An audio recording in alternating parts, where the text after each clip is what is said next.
Good morning sa lahat. Tara, basa tayo ng ating libro guys. Magandang balita, Biblia. 22 January 2025, nandito tayo sa aklat ng asulat ni Pablo sa mga taga-Kolosas. Pakisabayan ako ng basa ng pare-pareho tayo dito matuto sa salita ng Diyos at sa history na rin ni Jesus. Panimula, ang sulat ni Pablo sa mga taga-Kolosas ay para sa iglesia sa Kolosas, isang bayan sa Asia Minor sa silangan ng Efeso. Hindi si Pablo ang nagtatag ng iglesyang ito, subalit may pananagutan din siya rito sapagkat nagsugo siya rito ng mga manggagawa mula sa Efeso, ang kapitolyo ng Roma sa Asia. Nalaman niya na may mga huwad na guro sa iglesia roon. Itinuturo ng mga ito na kailangang ang tao'y sumamba sa ilang kapangyarihang espiritual para makilala niya ang Diyos at magkamit ng lubos na kaligtasan. Itinuturo pa nila na dapat ipailalim ang tao sa mga tanging ritual gaya ng pagtutuli at buong higpit na sundin ang mga tuntunin tungkol sa pagkain at iba pang bagay. Sumulat si Pablo para salungatin ang mga turong ito sa pamamagitan ng tunay na turong Kristiyano. Ito ang buod ng kanyang sulat. Si Jesucristo lamang ang makakapagbigay ng lubos na kaligtasan. Ang ibang paniniwala at mga alituntunin ay naglalayo ng mga mananampalataya sa Kanya. Sa pamamagitan ni Kristo, nilalang ng Diyos ang sanlibutan. Ang tanging paraan para maligtas ay ang pakikipag-isa kay Kristo. Inisa-isa niya ang kahulugan ng dakilang turong ito para sa mananampalataya.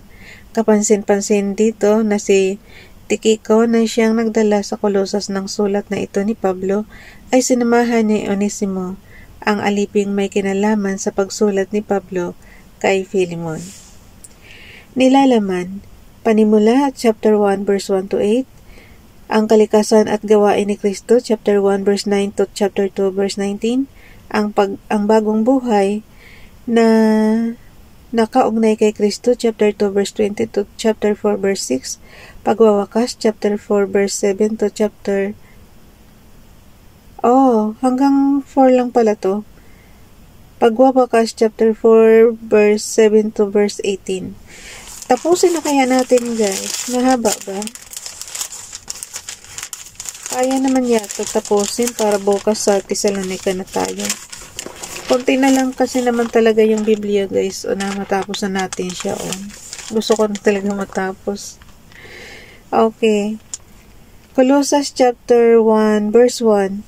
Mula kay Pablo, apostol ni Kristo Jesus ayon sa kalooban ng Diyos at mula rin sa kapatid nating si Timoteo. Verse 2, para sa mga taga-Kolosas na hinirang ng Diyos at mga tapat na kapatid kay Kristo. Sumainyo nawa ang pagpapala at kapayapaang mula sa Diyos na ating Ama. Panalangin ng pasasalamat. Colossus chapter 1 verse 3. Tuwing ipapanalangin namin kayo, lagi kaming nagpapasalamat sa Diyos na Ama ng ating Panginoong Hesukristo. Verse 4, nabalitaan namin ang inyong pananalig kay Kristo Jesus at ang inyong pag-ibig sa lahat ng hinirang ng Diyos. Verse 5. Ayan guys, maliwanag na may Ama si Hesukristo. Yung verse 3.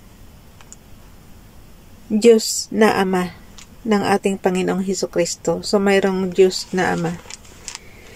Verse 4, nabalitaan namin ang inyong pananalig kay Kristo Jesus at ang inyong pag-ibig sa lahat ng hinirang ng Diyos. Verse 5, dahil sa pag-asang makakamtan ninyo na inihanda para sa inyo doon sa langit, nalaman ninyo ang tungkol sa pag-asang ito nang ipangaral sa inyo ang salita ng katotohanan, ang magandang balita na dumating sa inyo. Verse 6, ito'y lumalaganap at nagdadala ng pagpapala sa buong daigdig tulad ng nangyari sa inyo mula nang marinig at maunawaan ninyo ang katotohanan tungkol sa kagandahang loob ng Diyos. Verse 7, natutunan ninyo ito kay Epapras, ang aming kamanggagawa, isang tapat na lingkod ni Kristo at kinatawan ninyo. Verse 8, sa Kanya namin nalaman ang tungkol sa pag-ibig na ipinagkaloob sa inyo ng Espiritu. Verse 9, kaya't mula nang marinig namin ito, patuloy naming idinadalangin sa Diyos na sana'y ipaunawa niya sa inyo ng lubusan ang Kanyang kalooban sa pamamagitan ng karunungan at pangunawang kaloob ng Espiritu. Verse 10, sa gayon makakapamuhay na kayo ng karapat-dapat at kalugod-lugod sa Panginoon, sasagana sa lahat ng uri ng mabuting gawa at lalawak ang inyong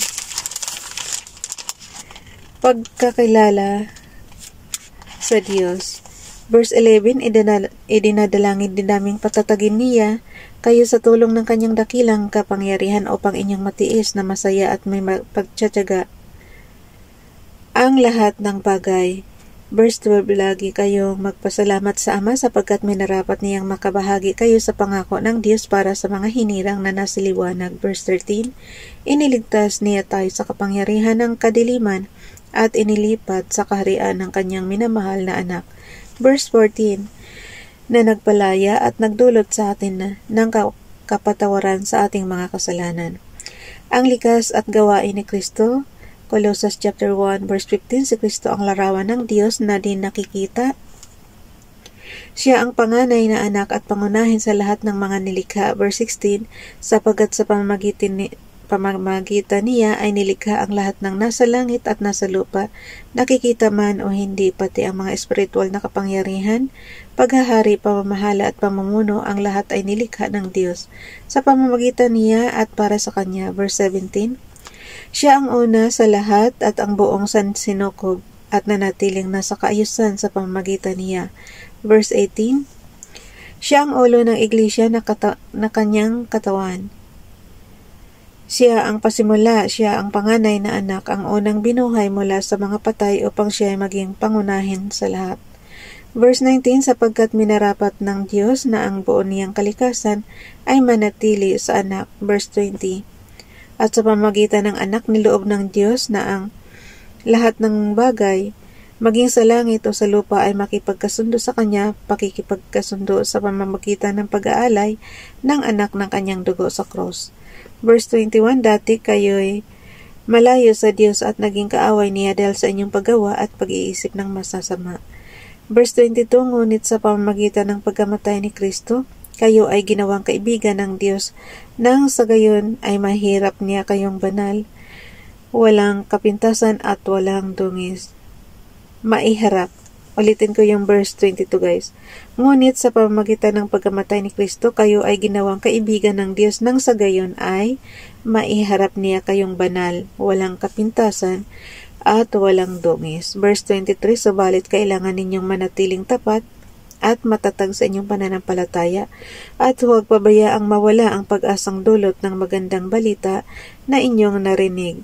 Niloob ng Diyos na akong si Pablo ay maging tagapangaral ng magandang balitang ito na ipinahayag sa lahat ng tao sa buong daigdig.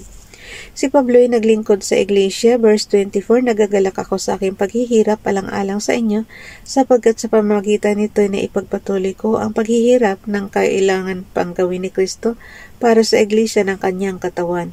Verse 25, ako'y naging lingkod dito nang piliin ako ng Diyos upang ipahayag sa inyo ang kanyang salita. Verse 26, ang hiwaga na sa mahabang panahon ay inilihim sa maraming saling lahi, ngunit ngayon inihayag na sa kanyang mga pinili.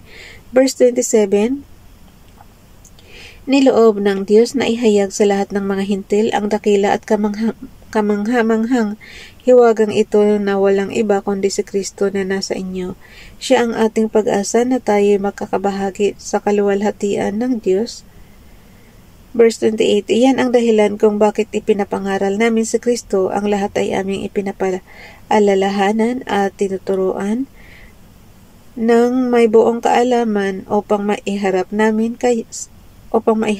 sa Diyos ang bawat isa ng ganap at walang kapintasan dahil sa kanilang pakikipag-isa kay Kristo. Colossians chapter 1 verse 29, ito ang aking pinagsisikapang matupad sa pamamagitan ng kapangyarihang kaloob sa akin ni Kristo. Colossians chapter 2 verse 1, nais kong malaman ninyong gayon na lamang ang pagsisikap ko para sa inyo, gayon din para sa mga taga Laodicea at sa lahat ng hindi pa nakakakita sa akin ng personal.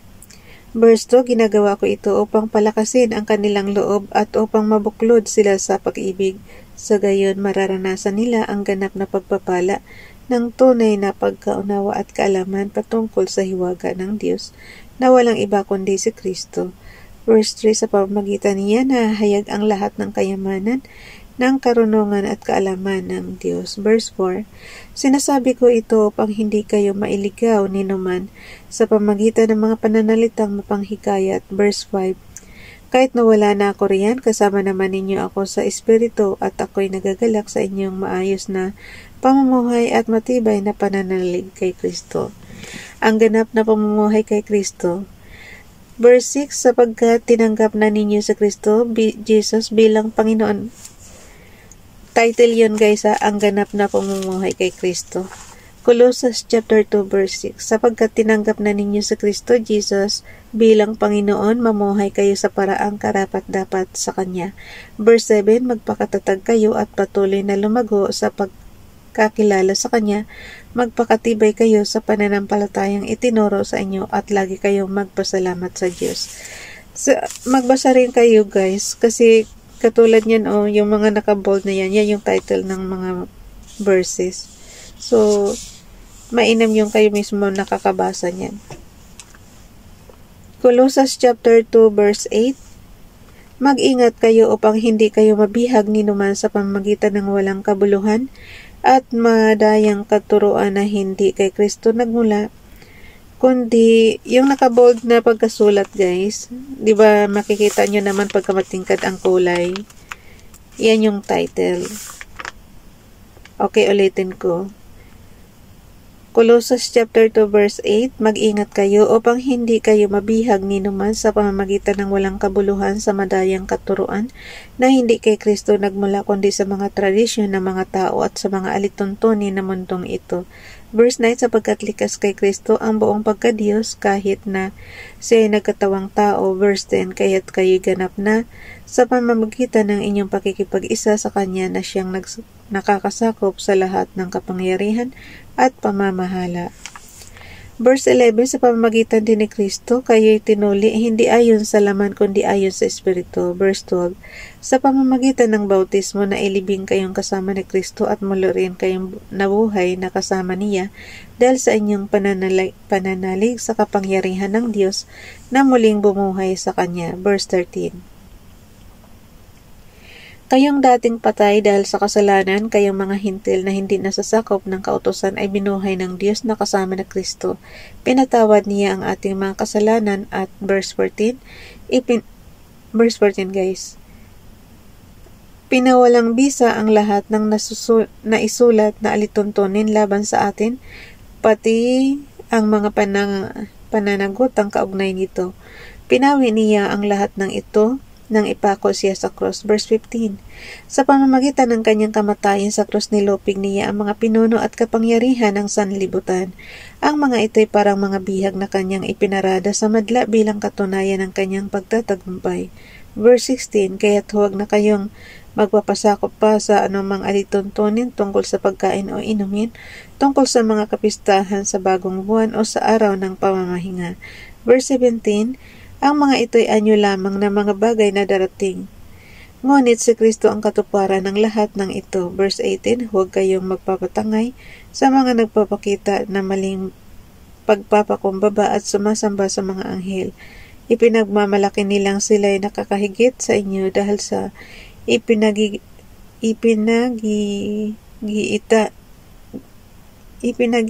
nilang dahan-dahanin niyo ng pagsalita guys. Dahil sa ipinagigiitan nilang mga bagay na di naman nakikita, ngunit ang totoo, nagyayabang lamang sila, dala ng kanilang isipang makalaman. Verse 19, hindi sila nagpapasakop kay Kristo na siyang ulo at may kapangyarihan sa buong katawan. Siya rin ang nagdurugtong ng mga bahagi nito sa pamamagitan ng mga kasuan at mga litid. Siya ang nangangalaga at nagpapaunlad sa buong katawan ayon sa pag-unlad na ninanais ng Diyos. Ang bagong buhay kay Kristo. Colossians chapter 2 verse 20, kayo'y namatay ng kasama ni Kristo at hindi nasakop ng mga alituntunin ng mundong ito. Bakit pa kayo sumusunod sa mga alituntuning tulad ng verse 21, huwag hahawak nito, huwag titikim niyan, huwag gagalawin iyon. Verse 22, ang mga ito'y utos at katuruan lamang ng tao at nauukol sa mga bagay na nauubos kapag ginagamit. Verse 23, sa biglang tingin tila ang makakabuti ang ganoong ori ng pagsamba at ang ganoong pagpapakumbaba ang pagpapahirap sa sariling katawan. Ngunit ang mga ito ay hindi nakakapigil sa hilig ng laman.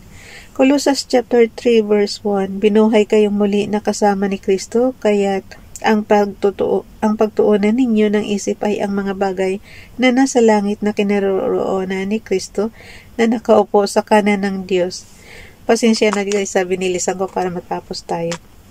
Verse 2, ang mga bagay na panlangit ang isa-isip ninyo, hindi ang mga bagay na panlupa. Verse 3, sapagkat ang namatay na kayo at ang inyong tunay na buhay ay nagtatago sa Diyos kasama ni Kristo. Verse 4, Si Kristo ang inyong buhay at kapag siya'y nahayag na, mahayag din kayong kasama niya at makakahati sa kanyang karangalan.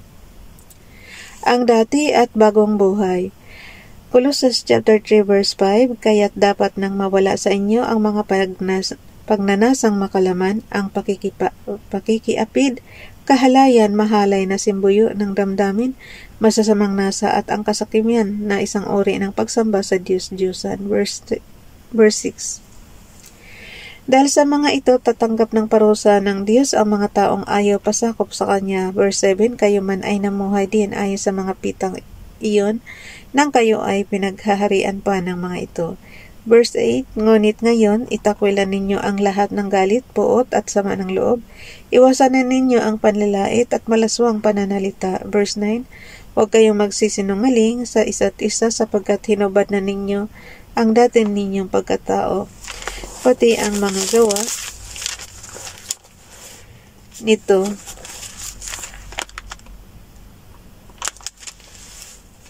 Colossus chapter 4 verse 10, isinuot ninyo ang bagong pagkatao. Colossus chapter 3 verse 10 guys, sorry. Colossus chapter 3 verse 10, isinuot ninyo ang bagong pagkatao na patuloy na nagbabago at nagiging kalarawan ng Diyos na lumikha sa inyo upang lalo niyang siyang makilala. Verse 11, kaya't sa kalagayang ito, wala nang pagkakaiba ang Grigo at ang Hudyo, ang tuli at ang dituli, ang dayuhan at ang mabangis na tao, ang alipin at ang malaya, ngunit si Kristo ang pinakamahalaga sa lahat at siya nasa inyong lahat. Colossus chapter 3 verse 12, kaya nga dahil kayo'y hinirang ng Diyos, minamahal niya at pinili para sa Kanya, dapat kayong maging bahabagin, mabait, mapagpakumbaba, mahinahon at mapagtiis.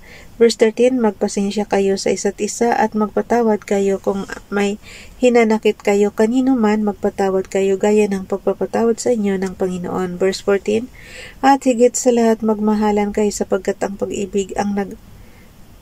pag-ibig ang buklod ng ganap na pagkakaisa. Verse 15, pagharian ninyo sa inyong puso ang kapayapaang kaloob ni Kristo sapagkat iyan ang dahilan kung bakit kayo tinawag sa iisang katawan. Magpasalamat kayong lagi. Verse 16, ang salita ni Kristo ay hayaan ninyong lubusang manatili sa inyong puso. Turuan ninyo at paalalahanan ang isa't isa ng may buong karunungan. Buong puso kayong umawit ng mga salmo, mga himno at mga awiting espiritual ng may pagpapasalamat sa Diyos.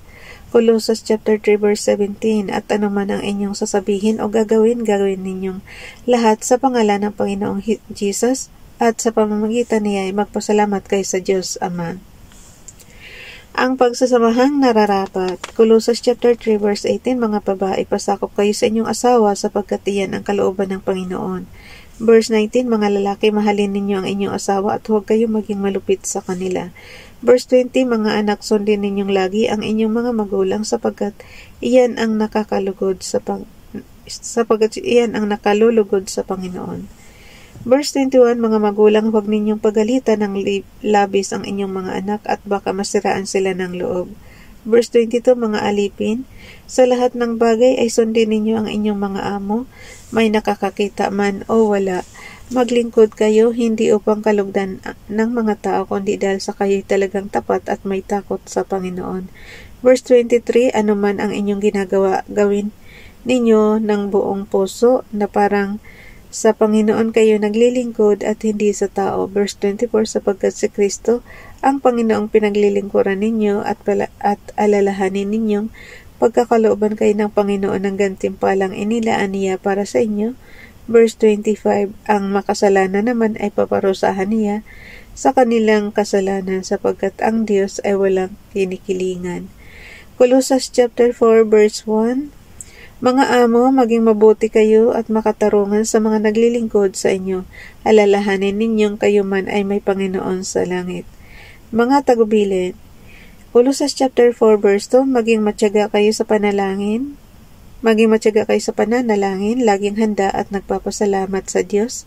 Verse 3, idalangin ninyo sa Diyos na bigyan kami ng pagkakataon na maipangaral ang kanyang salita at maipahayag ang hiwaga ni Kristo, ang sanhi ng pagkabilanggo ko ngayon.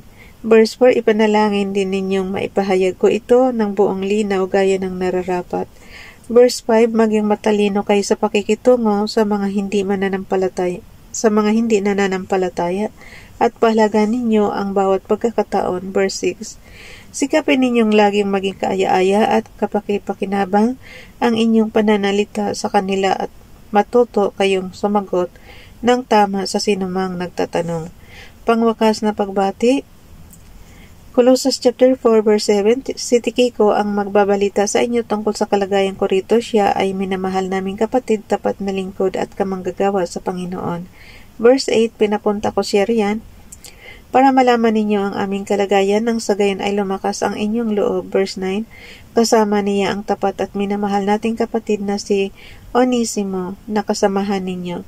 Sila ang magbabalita sa inyo ng lahat ng nangyari dito. Verse 10, kinukumusta kayo ni Aristarco na bilanggo ring kasama ko at ni Marcos na pinsan ni Bernabe. Tungkol naman kay Marcos, mayroon ang bilin sa inyo na malugod ninyo siyang tanggapin pagdating niya riyan. Verse 11, kinukumusta rin kayo ni Jesus na kilala rin sa pangalang Justo. Nakilala rin sa pangalang Justo. So may kapangalan si Jesus. Okay, silang tatlo lamang ang mga Kristiyanong Hudyo rito na kasama ko sa pangangaral tungkol sa paghahari ng Diyos at sila'y malaking tulong sa akin. Verse 12, kinukumusta rin kayo ng kababayan niyang si Epapras na lingkod ni Kristo Jesus. Lagi niyang idinadalangin ng buong taimtim na kayo'y maging matatag, ganap at lubos na masunurin sa kalooban ng Diyos. Verse 13, saksi ako sa pagsisikap niya para sa inyo at sa mga nasa Laodicea at Hierapolis. Verse 14, nangungumusta rin sa inyo si Demas at ang minamahal nating manggagamot na si Lucas. Verse 15, ikumusta ninyo ako sa mga kapatid sa Laodicea, gayon din kay Nympha at sa iglesyang nagtitipon sa kanyang bahay. Verse 16, pagkabasa ninyo ng sulat na ito, ipabasa rin ninyo ito sa iglesia ng Laodicea, basahin din ninyo ang sulat kong manggagaling doon. Verse 17, at pakisabi ninyo kay Arkipo na ipagpatuloy ang gawaing tinanggap niya sa Panginoon. Colossus chapter 4 verse 18, akong si Pablo ang siyang sumulat ng pagbating ito, huwag ninyo sanang kalilimutan na ako'y nakabilanggo. Naway sumainyo ang pagpapala ng Diyos. Ang sipag ni Apostol Pablo magsulat, no? Ang daming lugar sinusulatan. Okay. Bukas na itong mga taga Thessalonica, guys. Unang Thessalonica. Bye everyone. God bless.